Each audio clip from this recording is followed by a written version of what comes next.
وہ ڈھونگ مارچ جو ہے وہ اس کے بارے میں سنا ہے کہ آج قائد انقلاب جو ہیں وہ آن لائن کچھ انقلاب برپا کریں گے اور آن لائن جو ہے وہ بتائیں گے کہ انقلاب جو ہے وہ کس دن پنڈی اسلام آباد جو ہے وہ پہنچ رہا ہے۔ اب اس کے اندر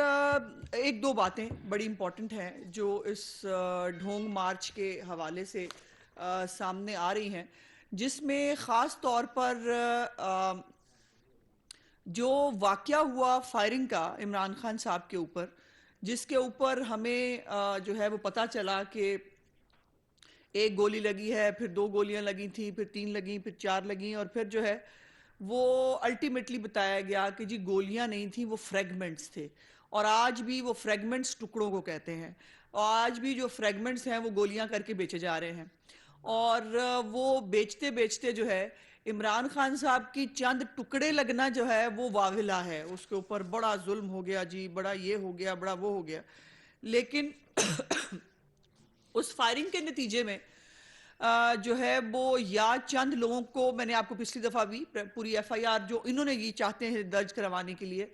وہ ایف آئی آر بھی پڑھ کے سنائی، جس میں تمام لوگوں کو ٹانگوں پہ، پیروں پہ، ادھر ادھر جو ہے وہ گولیاں لگی تھیں۔ اس میں ایک شخص تھا جس کا نام ہے معظم، اس معظم کو جو ہے وہ سر پر گولی لگی، اور وہ گولی جو ہے وہ اب پوسٹ مارٹم رپورٹ جو ہے وہ بھی سامنے آ گئی ہے، اور اس پوسٹ مارٹم رپورٹ کے مطابق معظم کو جو ہے وہ اوپر سے جو ہے نیچے گولی آئی ہے، اور اس کو بڑے بور کی گولی جو ہے وہ لگی ہے۔ وہ جو نوید کے ہاتھ میں پسٹل تھا جس کی فریگمنٹس اور ٹکڑے عمران خان صاحب کو لگے تھے، وہ اس میں سے نہیں تھا، اور اوپر سے نیچے گولی کا مطلب یہ ہے کہ عمران خان صاحب کے کنٹینر سے کوئی فائر ہوا جو معظم کو لگا۔ اب اس کے اوپر سوال یہ پیدا ہوتا ہے کہ جو ایف آئی آر کاٹی گئی ہے، اس ایف آئی آر کے اندر بھی یہ لکھا گیا ہے کہ ملزم نوید کی گولی سے جو ہے وہ معظم جو ہے وہ جاں بحق ہوا ہے، لیکن یہ بات اب سامنے آ رہی ہے، یہ اٹ سیلف اب میں سمجھتی ہوں کہ پولیس اور جو حکومت پنجاب ہے جو پوری طرح عمران خان صاحب کے اس ڈھونگ اور ڈرامے کو جو ہے وہ سپورٹ کر رہی ہے، اس کو یہ بات اب سب سامنے آنے کے بعد، پوسٹ مارٹم رپورٹ کے بعد، اب کیا امر مانے ہے کہ وہ گارڈ اور وہ اسلحہ جس سے یہ گولی چلائی گئی، وہ ابھی تک پولیس نے اس کو جو ہے وہ نہ کسی شخص کو حراست میں لیا ہے عمران خان کے گارڈ کو، اور نہ ہی جو ہے وہ کوئی اسلحہ اس حوالے سے جو ہے وہ قبضے میں لیا گیا ہے، اور یہ بڑی امپورٹنٹ بات ہے چونکہ اس سے ایک شخص کی ہلاکت ہوئی ہے، اور وہ اس کو ہر خون کو بھول جائیں، صدف نعیم کا خون ہے اس کو بھول جائیں، وہ بچہ جو ایک آدمی تھا حسن صاحب ان کو بھول جائیں، وہ بچہ جو ٹکر لگنے سے مرا اس کو بھول جائیں، معظم کو بھول جائیں، صرف عمران خان کی 4 گولیوں کے ٹکڑوں کو یاد رکھیں۔ یہ کہاں کا اصول ہے؟ یہ کہاں کا طریقہ کار ہے کہ عمران خان کی سیاست کے لیے خون کی بلی چڑھائیے؟ یہ دیوتا ہیں، یہ دیوتا جو ہے یہ خون کی بلی مانگتا ہے، اور اس دیوتا کی جو ہے وہ شان میں خون کی بلی چڑھائی جائے، اور وہ لاشیں جو ہیں وہ اس کو دی جائے، اور پھر اس لاشوں کا حساب کتاب بھی نہیں ہے، اور جو ہے وہ نہ اس کے اوپر ایف آئی آر ہوگی، ظاہر ایف آئی آر نہیں ہوگی تو اس کے اوپر کارروائی بھی نہیں ہوگی، اور جو ہے وہ کوئی بندہ اس کے بارے میں بات بھی نہیں کرتا۔ سو یہ بڑی تکلیف دہ بات ہے۔ عمران خان صاحب کو اللہ تعالیٰ جلد از جلد صحت عطا فرمائے تاکہ وہ آن لائن انقلاب کی بجائے وہ جو ہے وہ انقلاب لے کے آئے۔ بائی دا وے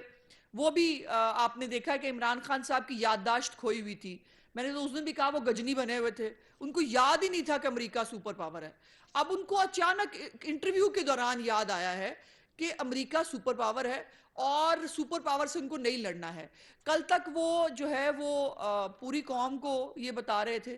کہ سپر پاور صرف اللہ تعالیٰ کی ذات ہوتی ہے،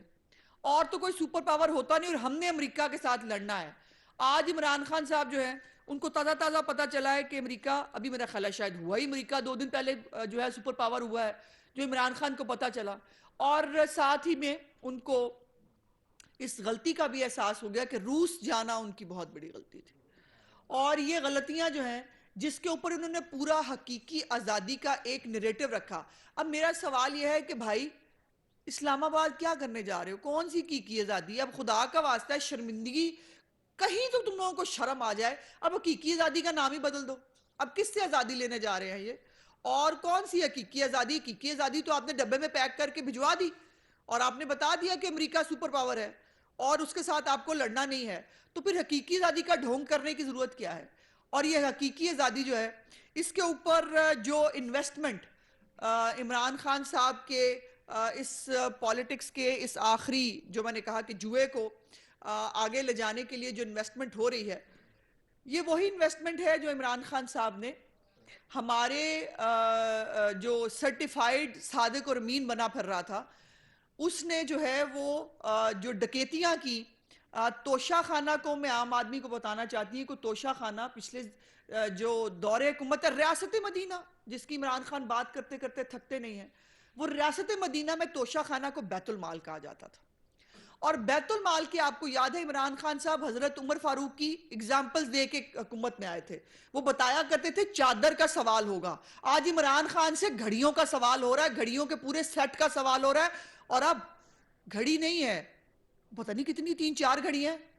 اور عمران خان صاحب کی اقتدار کی گھڑی سے ضلالت کی گھڑی تک کا سفر آپ دیکھ رہے ہیں کہ اس آدمی نے کس حد تک، اس آدمی نے جو اپنے آپ کو سرٹیفائیڈ صادق اور امین ثاقب نثار کی مہربانی کی وجہ سے کہتا تھا، اور اب ڈرامہ اور پلاٹ پھر وہی ہے، بالکل ایگزیکٹلی وہی سٹوری ہے جو سٹوری بنی گالا کے فیک این او سی کے ساتھ چلائی گئی تھی۔ آپ کو یاد ہونا چاہیے کہ منی ٹریل آئی تھی جمائمہ خان سے وایا راشد خان عمران خان کو، وہ مان لی گئی، اور فیک این او سی جو ہے وہ جمع کرایا گیا اس کی اجازت کے لیے، جس کو بعد میں سپریم کورٹ نے جو ہے وہ غیر قانونی ڈکلیئر کیا، اور صرف 12 لاکھ روپے پہ 300 کنال کا بنی گالا ریگولرائز ہو گیا۔ اب بالکل اسی کی